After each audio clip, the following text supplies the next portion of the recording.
sesungguhnya tidak ada jalan menuju keselamatan di dunia dan di akhirat kecuali taat kepada Allah Subhanahu wa ta'ala. Taat kepada zat yang menciptakan dunia ini, taat kepada zat yang menentukan segala nasib kita, taat kepada Allah Subhanahu wa ta'ala.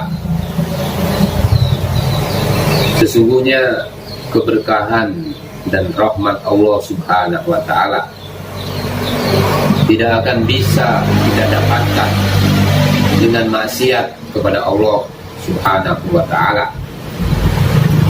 Allah Subhanahu wa ta'ala mengetahui apa yang ada di dalam lubuk hati kita.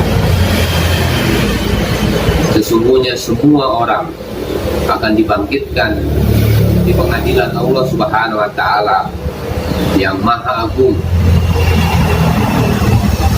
Saudara-saudara yang muliakan Allah, bagaimanapun kesusahan-kesusahan yang terjadi pada orang-orang yang takwa kepada Allah Subhanahu wa ta'ala, akhirnya akan mendapatkan kemuliaan, akhirnya akan mendapatkan kesuksesan, akhirnya akan mendapatkan kebahagiaan. Dan sebaliknya, bagaimanapun gembiranya, bagaimanapun sukacitanya orang-orang yang maksiat kepada Allah Subhanahu wa ta'ala, akhirnya akan mendapatkan kesusahan, akhirnya akan mendapatkan kecelakaan, akhirnya akan mendapatkan kehancuran. Kita semua telah mengetahui bagaimana musibah-musibah telah datang pada umat ini, saudara. Siang dan malam, bermacam-macam masalah yang berat datang pada umat ini.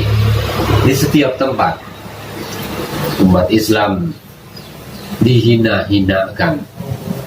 Umat Islam saat ini hampir menyerupai nasibnya seperti nasibnya Bani Israel ketika dihinakan di setiap tempat di muka bumi ini.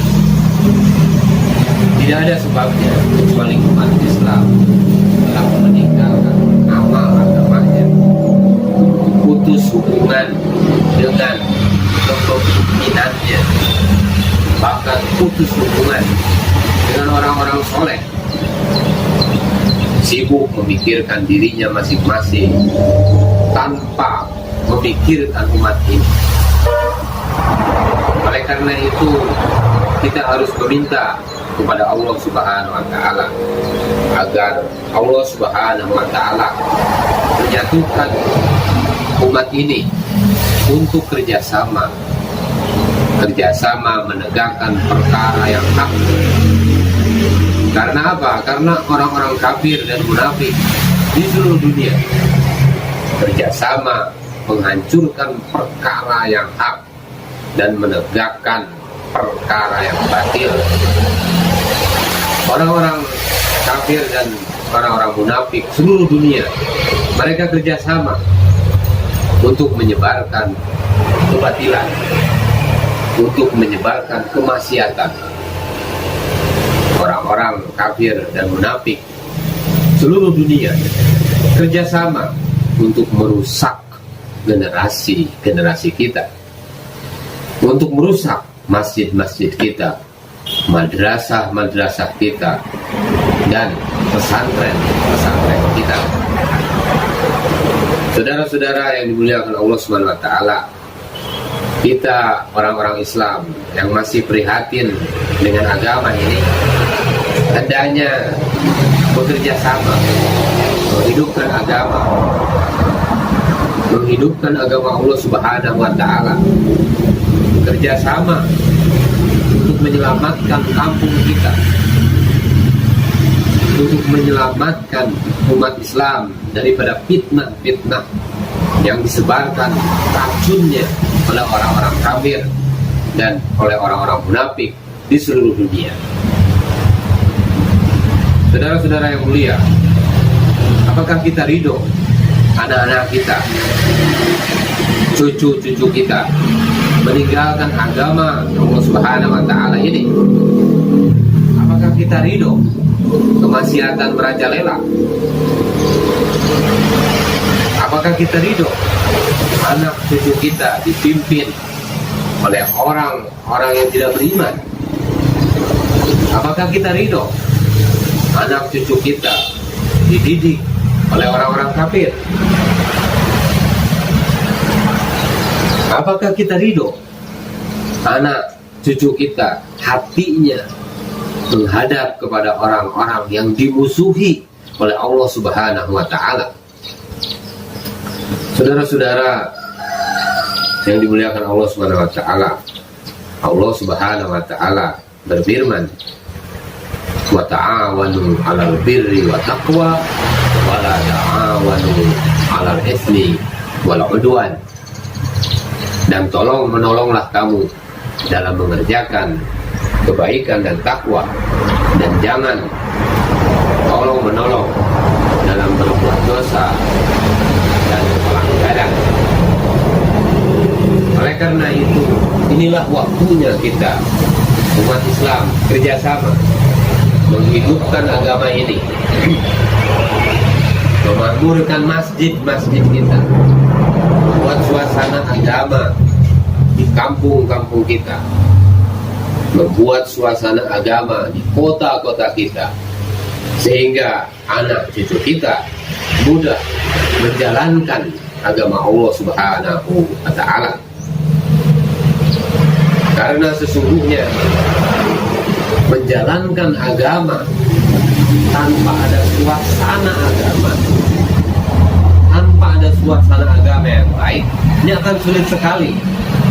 Seperti memegang bara api, bagaimana yang digambarkan oleh baginda Rasulullah Shallallahu Alaihi Wasallam.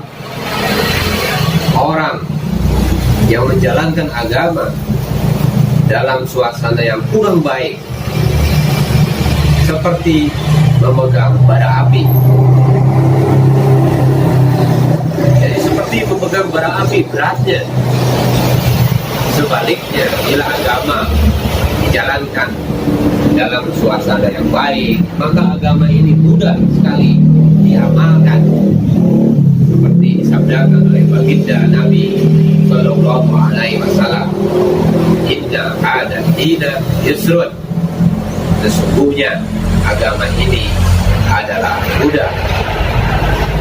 Saudara-saudara yang dimuliakan Allah Subhanahu wa Ta'ala, maka membuat suasana agama ini penting sekali. Membuat suasana agama ini tidak bisa dibentuk oleh satu orang, tidak bisa dibentuk oleh kiai atau ulama saja, atau santri-santri saja, tetapi harus dibentuk oleh seluruh orang Islam, mulai dari ulama-ulama, umaro-umaro, tukang-tukang, kuli-kuli, pemuda-pemuda, sampai anak kecil. Ini dipikirkan agar membuat suasana agama di mana saja. Bila ini tidak diusahakan, apa yang terjadi?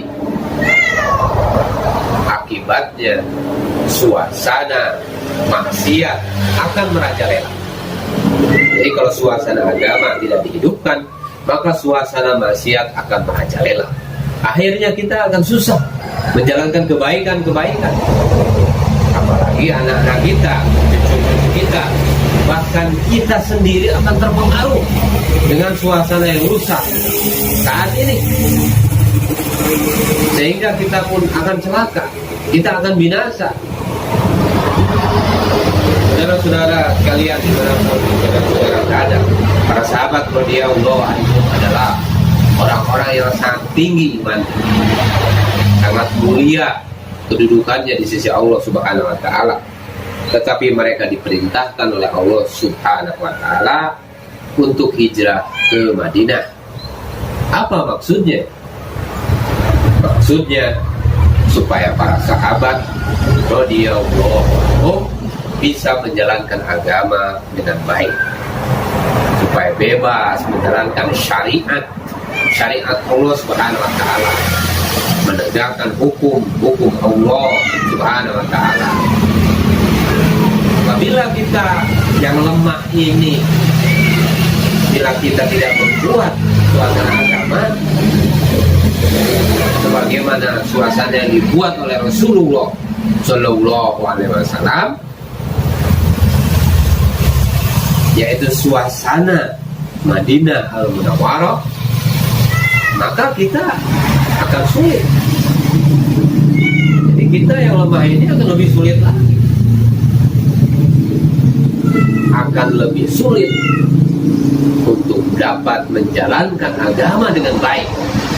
Oleh karena itu kita harus memperbaharui niat kita lagi, memperkuat kerjasama lagi di antara keluarga kita, masjid-masjid kita, kampung-kampung kita, untuk menghidupkan agama Allah Subhanahu wa Ta'ala.